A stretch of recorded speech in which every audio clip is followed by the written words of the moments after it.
Hi! Hello! Welcome back to 'దేవర్స్'. So, మీరు ఎప్పటినుంచో wait చేస్తున్న ఏపీ ఎఫ్సెట్ కౌన్సెలింగ్ డేట్స్ అనేవి రిలీజ్ అయిపోయాయి. అండ్ అలాగే మనకి ఇక్కడ ఇంపార్టెంట్ అఫీషియల్ అప్డేట్ కూడా వచ్చింది సీఏపీ పోర్టల్‌లో. సో, ఇప్పుడు మీకు క్లియర్‌గా చూపిస్తాను. వ్యూ డీటెయిల్స్ మీద నొక్కితే మనకి కమింగ్ సూన్ అని వచ్చేది. బట్ ఇప్పుడు మనకి క్లియర్‌గా ఇక్కడ అన్నీ ఎనేబుల్ చేశాడు. క్లియర్‌గా చూసుకోవచ్చు. అండ్ దీనికంటే ముందు మనం ఇక్కడ లేటెస్ట్ అప్డేట్ చూసుకుంటే ఏపీసెట్ అడ్మిషన్స్ 2026 నోటిఫికేషన్ రిలీజ్డ్ అని చూపించారు ఇక్కడ. అంటే ఈ సెట్‌వి ఎప్పుడైతే క్లోజ్ అయిపోయాయో మనది అప్పుడు ఎనేబుల్ అయింది. అండ్ ఇక్కడ ఇంకోటి మెయిన్ థింగ్ వచ్చేసి మనకిక్కడ రిజిస్టర్ నౌ అనే ఆప్షన్ ఇంకా ఇక్కడ క్లియర్‌గా ఇవ్వలేదు. ఇక్కడ ఎక్కడ ఇవ్వలేదు మనకి రిజిస్టర్ నౌ అని చెప్పేసి. అండ్ అలాగే ఇక్కడ కూడా క్యాండిడేట్ లాగిన్‌లో కూడా మీరు చూసుకుంటే ఈసెట్ 2026 వెబ్ ఆప్షన్స్ క్లోజ్డ్ అని ఉంది. బట్ మనకి ఇక్కడ రిజిస్ట్రేషన్ ఫార్మ్ అనేది ఎనేబుల్ చేయలేదు. మేబీ 20 నుంచి ఎనేబుల్ చేస్తాడనుకుంటున్నా. ఎందుకంటే కౌన్సెలింగ్ డేట్స్ అనేవి అప్పటి నుంచే స్టార్ట్ అవుతాయి కాబట్టి. ఇప్పుడు ఏపీసెట్ ఇంజినీరింగ్ అడ్మిషన్స్‌లో వ్యూ డీటెయిల్స్ మీద ప్రెస్ చేస్తే మనం ఇక్కడ క్లియర్‌గా చూసుకోవచ్చు అన్ని. Admissions into engineering, agriculture and pharmacy. Application start date వచ్చేసి 27/2026 అండ్ అలాగే అప్లికేషన్ ఎండ్ డేట్ వచ్చేసి 29/7/2026. మీరు రిజిస్టర్ అవ్వాలి అని అనుకుంటే ఖచ్చితంగా ఈ డేట్స్‌లో మాత్రమే. 29థ్ అనేది లాస్ట్ డేట్. సో, జాగ్రత్తగా చూసుకొని 20థ్ స్టార్ట్ అవ్వగానే మనం రిజిస్ట్రేషన్ అనేది కంప్లీట్ చేసుకోవాలి. అండ్ ఇక్కడ మనం అయితే చూసుకోవచ్చు notification, special category, goals and priorities, schedule, last rank details, help line centres ఇవి మాత్రమే ఇచ్చాడు ప్రస్తుతానికి. ఇంకా వెబ్ ఆప్షన్స్ అవన్నీ పెడతారు. ఐ మీన్ 20 నుంచి డేట్ కదా స్టార్ట్ అవుతుంది. సో, అప్పటి నుంచి మళ్ళీ అప్డేట్ చేస్తారు. అండ్ అలాగే అప్పుడు మనకి రిజిస్టర్ నౌ అనే ఆప్షన్ కూడా వస్తుంది. అండ్ అలాగే దాని గురించి కూడా మనం ఇప్పుడు క్లియర్‌గా చూద్దాం ఇందులో. ఫస్ట్ నోటిఫికేషన్‌లోకి చూద్దాం. EAPCET 2026 detailed notification. సో, ఒకసారి డౌన్‌లోడ్ చేసి చూద్దాం. సో, ఇక్కడ చూస్తున్నారు కదా! APSET 2026 admissions MPC stream first phase వాళ్ళకి వెబ్ ఆప్షన్స్ ఫస్ట్ ఫేజ్. ఇక్కడ మనం చూసుకోవచ్చు డేట్స్ ఇచ్చాడు, వెబ్ ఆప్షన్ షెడ్యూల్. అండ్ అలాగే ఈ వెబ్ ఆప్షన్స్ అనేవి మీకు క్లియర్‌గా ఒక షార్ట్ చేసి పెట్టాను. ఒకసారి వెళ్లి చెక్ చేయండి. ఇక్కడ ఐ బార్‌లో ఇస్తా చూడండి. అండ్ అలాగే ఇక్కడ మనం చూసుకుంటే మెయిన్ థింగ్ వచ్చేసి required documents for filling application for APSET admission process. So, మనం ఇక్కడ చూసుకుంటే ఏమేమి సర్టిఫికేట్స్ కావాలని చూసుకోవచ్చు. First thing ఎఫ్సెట్ 2026 hall ticket. అంతకన్నా ముందు ఇక్కడ జనరల్ డాక్యుమెంట్ రిక్వైర్మెంట్స్ అండ్ అలాగే ఇక్కడ పక్కన మనకి స్పెషల్ కేటగిరీ సర్టిఫికేట్స్ ఎవరికైతే అప్లికేబుల్ అవుతుందో వాళ్ళకి ఏమేమి సర్టిఫికేట్స్ కావాలో కూడా ఇచ్చారు. సో, ఇక్కడ మనం జనరల్ డాక్యుమెంట్ రిక్వైర్మెంట్స్‌లో చూసుకోవచ్చు. ఈఏపీసెట్ 2026 హాల్ టికెట్ అండ్ అలాగే ర్యాంక్ కార్డ్ అండ్ అలాగే మీ 10థ్ క్లాస్ మార్క్స్ మెమో, తర్వాత ఇంటర్మీడియేట్ మార్క్స్ మెమో అండ్ ఇక్కడ మనం తర్వాత చూసుకుంటే బ్రిడ్జ్ కోర్స్ సర్టిఫికేట్ కూడా అడుగుతున్నారు ఫర్ ఇంటర్మీడియేట్ వొకేషనల్ క్యాండిడేట్స్ ఎవరైతే ఉన్నారో. అండ్ తర్వాత వచ్చేసి 6థ్ క్లాస్ నుంచి ఇంటర్మీడియేట్ వరకు స్టడీ సర్టిఫికేట్స్ అన్నీ ఉండాలి. అండ్ తర్వాత caste certificate SC, ST candidates ఎవరైతే ఉంటారో వాళ్ళు క్యాస్ట్ సర్టిఫికేట్ అనేది కూడా క్యారీ చేయాల్సి ఉంటుంది. తర్వాత మైనారిటీ సర్టిఫికేట్ ఇది అప్లికేబుల్ ఓన్లీ. తర్వాత ట్రాన్స్‌ఫర్ సర్టిఫికేట్ అండ్ అలాగే తర్వాత ఇన్‌కమ్ సర్టిఫికేట్. అది కూడా issued on or after 1/1/2023 for claiming tuition fee reimbursement. అంటే ఎవరైతే ఫీ రియంబర్స్‌మెంట్ కోసం ఎవరైతే అప్లై చేయాలో వాళ్ళు ఇన్‌కమ్ సర్టిఫికేట్ అనేది ఆన్ ఆర్ ఆఫ్టర్ 1/1/2023 నుంచి ఉండాలన్నమాట ఆ సర్టిఫికేట్ అనేది. అండ్ తర్వాత వచ్చేసి EWS certificate valid for the year 2026-27. And ఈ సర్టిఫికేట్ అనేది ఎవరికంటే OC candidates only for OC candidates who want to claim reservation under EWS category. తర్వాత వచ్చేసి రెసిడెన్స్ సర్టిఫికేట్ అండ్ తర్వాత ఎవరైతే నాన్ లోకల్ క్యాండిడేట్స్ ఉంటారో వాళ్ళ పేరెంట్స్ యొక్క 10 ఇయర్స్ రెసిడెన్స్ సర్టిఫికేట్ అనేది ఉండాలి. సో, జనరల్ డాక్యుమెంట్ రిక్వైర్మెంట్స్ అనేవి క్లియర్‌గా చెప్పాను కదా! సో, జాగ్రత్తగా ఒకసారి చూసుకొని అన్నీ క్యారీ చేయండి. రైట్. అండ్ తర్వాత ఇది ఎలిజిబిలిటీ ఫర్ అడ్మిషన్స్ అన్నమాట. ఇదంతా నార్మలే. అండ్ ఇక్కడ మెయిన్ థింగ్ ఉంది. అనుకుంటే ఇక్కడ వెరిఫికేషన్ ఆఫ్ సర్టిఫికేట్స్ ఆన్‌లైన్ అని ఉంది. ఇది మాక్సిమం ఎవ్వరు ఎక్స్‌ప్లెయిన్ చేయరు. చాలామంది ఇగ్నోర్ చేస్తారు స్టూడెంట్స్ కూడా. సో, ఇది మనం జాగ్రత్తగా ఒకసారి చూసుకుందాం.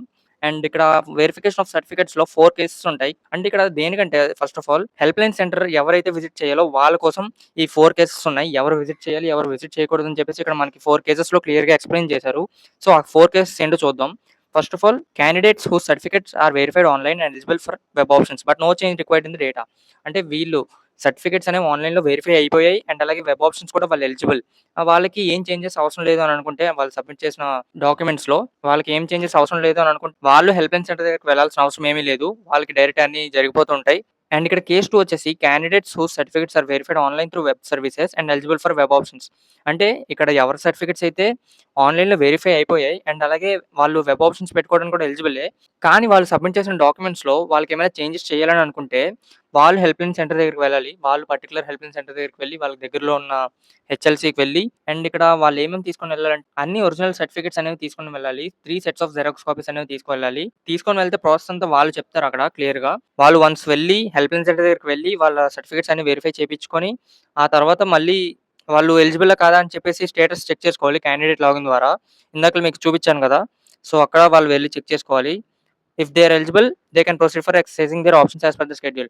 ఒకవేళ వాళ్ళ స్టేటస్ అనేది ఎలిజిబిలిటీ స్టేటస్ అనేది యెస్ అని వస్తే వాళ్ళు నెక్స్ట్ ఫర్దర్ ఆప్షన్స్‌కి ప్రొసీడ్ అవ్వచ్చు. అండ్ తర్వాత కేస్ 3 వచ్చేసి candidates who certificates are verified online through web services but candidate is not eligible for web options. అంటే హెల్ప్‌లైన్ సెంటర్ దగ్గరికి ఎప్పుడెళ్తారంటే సర్టిఫికేట్స్ అనేవి ఆన్‌లైన్‌లో వెరిఫై అయిపోయాయి.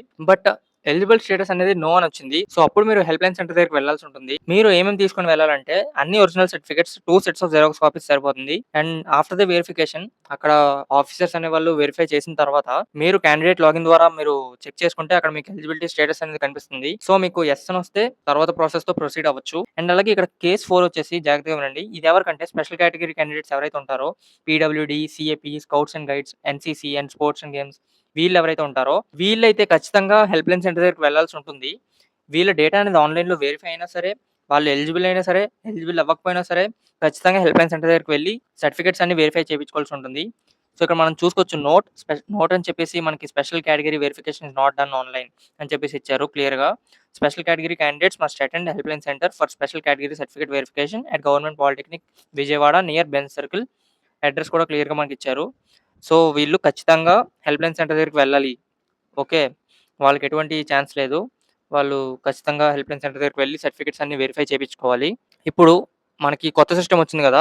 ఆ సిస్టమ్ ఏంటంటే ఇక్కడ క్లియర్‌గా మనకి డిస్‌ప్లే చేస్తున్నారు. Steps to be followed by the candidate during counselling అని చెప్పేసి. ఇక్కడ న్యూ యూజర్ రిజిస్ట్రేషన్ అని చెప్పేసి మనకు కొత్తగా ఇచ్చారు. మనం క్యాప్ వెబ్‌సైట్‌లోకెళ్తే సీఏపీ పోర్టల్‌లోకి వెళ్తే క్యాండిడేట్ లాగిన్ మీద క్లిక్ చేస్తే న్యూ రిజిస్ట్రేషన్ అనేది ఫార్మ్ వస్తుంది. మీకు ఇక్కడ చూపిస్తాను చూడండి. క్యాండిడేట్ లాగిన్ అని ఉంది కదా! సో, ఈ క్యాండిడేట్ లాగిన్ ద్వారా మనం ఇక్కడ ప్రెజెంట్ ఇప్పుడైతే ఈసెట్ 2026 వెబ్ ఆప్షన్స్ క్లోజ్డ్ అనే ఉంది. రిజిస్ట్రేషన్ ఫార్మ్ అనేది ఇంకా రాలేదు. వన్స్ 20థ్ డేట్ వచ్చినప్పుడు మనం చెక్ చేసుకోవాలి ఒకసారి. అప్పుడు నేను అప్డేట్ చేస్తా ఖచ్చితంగా. సో, అప్పుడు క్యాండిడేట్ లాగిన్ మీద క్లిక్ చేసి న్యూ రిజిస్ట్రేషన్ అని చెప్పేసి సో, వెబ్‌సైట్‌లోకెళ్తే మనం క్యాండిడేట్ లాగిన్ కనిపిస్తుంది చూపించా కదా ఇప్పుడే. న్యూ రిజిస్ట్రేషన్ లింక్ అనేది క్లిక్ చేసి ఈ డీటెయిల్స్ అన్నీ ఫిల్ చేసామనుకోండి.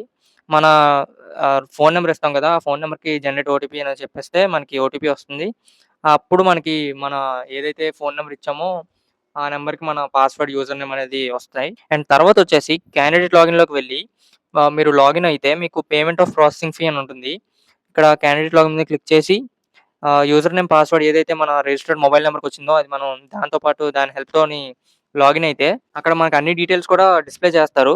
సో, మనం క్లియర్‌గా చూసుకోవచ్చు. బేసిక్ ఇన్ఫర్మేషన్ అంతా మనం ఫిల్ చేశాక మన అక్కడ అడిగిన డాక్యుమెంట్స్ అన్నీ కూడా పీడీఎఫ్ ఫార్మాట్‌లో అప్‌లోడ్ చేసిన తర్వాత candidate can proceed for the payment if details are correct అని చెప్పేసింది. వన్స్ అన్ని డాక్యుమెంట్స్ అనేవి పీడీఎఫ్ ఫార్మాట్‌లో మనం అప్‌లోడ్ చేశాక ఇక్కడ మనం ఫీ పేమెంట్ అనేది ప్రొసీడ్ అవ్వచ్చు. అండ్ అలాగే ఇక్కడ ఫీ పేమెంట్ అనేది కూడా మెన్షన్ చేశారు. ఓసీ, ఓబీసీ వాళ్ళకి 1200 అండ్ అలాగే ఎస్సీ, ఎస్టీ వాళ్ళకి ₹600. సో, అదనమాట ఈ కొత్త ప్రాసెస్ అనేది.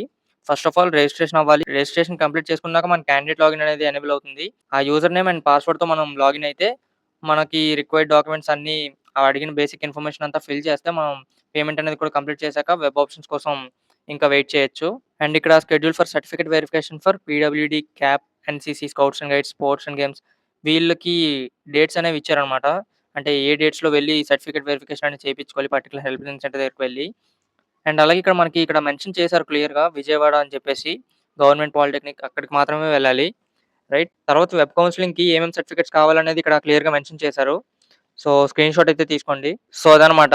ఇక్కడ మొత్తం క్లియర్‌గా అన్నీ ఎక్స్‌ప్లెయిన్ చేశాను. కౌన్సెలింగ్ ప్రాసెస్ అనేది. సో, అంతే అనమాట. ఇక్కడ మొత్తం క్లియర్‌గా ఎక్స్‌ప్లెయిన్ చేశా. ఇంకేం లేదు ఎక్స్‌ప్లెయిన్ చేయడానికి.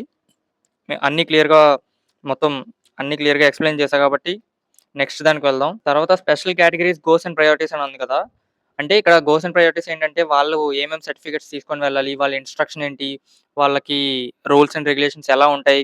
వాళ్ళు దేనికి ఎలిజిబుల్ అని చెప్పేసి మనకి ఇక్కడ క్లియర్‌గా చూసుకోవచ్చు. అవన్నీ ఒకసారి మీరు కింద ఎవరైనా డౌట్స్ ఉంటే కామెంట్ చేయండి. దీని గురించి కంప్లీట్‌గా మళ్ళీ చేస్తాను ఒకసారి క్లియర్‌గా. మనం నెక్స్ట్ దానికెళ్దాం. షెడ్యూల్ అనేది ఉంది. షెడ్యూల్‌లో చూస్తే మనకి ఇక్కడ డేట్స్ అనేవి ఇచ్చారు. Online certificates and verification. Online certificates verification and fee payment అనేది 20 నుంచి 29థ్ వరకు డేట్స్ అనేవి ఇచ్చారు. ఇవన్నీ నేను మీకు క్లియర్‌గా ఎక్స్‌ప్లెయిన్ చేశాను ఆల్రెడీ. రైట్. తర్వాతొచ్చేసి లాస్ట్ ర్యాంక్ డీటెయిల్స్. ఇది చాలా చాలా మెయిన్ థింగ్ జాగ్రత్తగా వినండి. లాస్ట్ ఇయర్ కట్ ఆఫ్స్ అనేవి మనకి క్లియర్‌గా ఇక్కడ మెన్షన్ చేయడం జరిగింది. ప్రతి ఒక్క కాలేజ్ యాక్చువల్‌గా ఇక్కడ ఒక లాస్ట్ కాలమ్ ఉంటుంది. కాలేజ్ ఫీస్ అని చెప్పేసి. అది మనకి ఇక్కడ మెన్షన్ చేయలేదు. ఇక్కడ మనం ప్రతి కాలేజ్ యొక్క కట్ ఆఫ్స్ అనేవి చూసుకోవచ్చు. అన్ని కాలేజెస్ యొక్క కట్ ఆఫ్స్ అనేవి బ్రాంచ్ వైస్ అండ్ అలాగే కేటగిరీ వైస్ మనం క్లియర్‌గా చూసుకోవచ్చు. దీన్ని మీరు ఎలా యూజ్ చేసుకుంటారంటే మీ ర్యాంక్‌కి కంపేర్ చేసుకొని చూసుకోవాలి. ఫర్ సపోజ్ ఇక్కడ నేను జేఎన్‌టీయూకే కాలేజ్‌లో నాకు సీట్ రావాలి అని అనుకున్నాను అనుకోండి. అందులో కూడా సీఎస్‌సీ రావాలనుకున్నా. ఇక్కడ నా కేటగిరీ ఏదో నేను చూసుకుంటా. ఫర్ సపోజ్ ఓసీ బాయ్స్ అని అనుకోండి. ఇక్కడ 2970 లోపు నాకు గాని ర్యాంక్ వచ్చుంటే ఖచ్చితంగా నాకు ఆ కాలేజ్‌లో సీట్ రావచ్చు. వచ్చే ఛాన్సెస్ అనేవున్నాయి. ఇవి లాస్ట్ ఇయర్ కట్ ఆఫ్స్ కాబట్టి మనకి ఈ ఇయర్ వచ్చేసి స్లైట్‌గా డిఫరెన్స్ ఉంటుంది. కొంచెం డిఫరెన్స్ ఉంటుంది. అది మనం ఎగ్జాక్ట్‌గా చెప్పలేము. అండ్ ఇక్కడ మనం తర్వాత చూసుకుంటే హెల్ప్‌లైన్ సెంటర్స్ అనేవి కూడా మనకి మెన్షన్ చేశారు. ఏమేం హెల్ప్‌లైన్ సెంటర్స్ ఎక్కడెక్కడ ఉన్నాయని చెప్పేసి. హెచ్ఎల్‌సి ప్లేస్ అండ్ అలాగే హెచ్ఎల్‌సి డిస్ట్రిక్ట్ కూడా ఇచ్చారు. ప్రతి డిస్ట్రిక్ట్‌కి ఒక హెల్ప్‌లైన్ సెంటర్ ఒక 2-3 హెల్ప్‌లైన్ సెంటర్స్ ఉంటాయి. సో, మీరు ఇక్కడ చూసుకోవచ్చు. మీకు దగ్గరలో ఉన్న హెల్ప్‌లైన్ సెంటర్ చూసుకొని మీరు విజిట్ చేయాల్సి ఉంటుంది. ఎవరికైతే అప్లికేబులో. మొత్తం క్లియర్‌గా ఇన్ఫర్మేషన్ అంతా మీకు ఇక్కడ డీటెయిల్‌గా ఎక్స్‌ప్లెయిన్ చేశాను వీడియోలోని. సో, వీడియోని ఇక్కడి వరకు చూసుంటే ఖచ్చితంగా వీడియోని లైక్ చేయండి, షేర్ చేయండి అండ్ అలాగే ఛానెల్ సబ్స్క్రైబ్ చేసుకోండి ఇంకా మంచి అప్డేట్స్ కోసం. తర్వాత మీకు ఏం డౌట్స్ ఉన్నా సరే కింద క్లియర్‌గా కామెంట్ బాక్స్‌లోని మెన్షన్ చేయండి. నేను ఖచ్చితంగా రిప్లై ఇస్తాను. సో, అంతే ఇంకా ఈ వెబ్‌సైట్‌లో మళ్ళీ ఏమైనా అప్డేట్స్ వచ్చినా సరే నేను వెంటనే మీకు అప్లోడ్ చేస్తా వీడియో అనేది. So, that's all for today. Thanks for watching.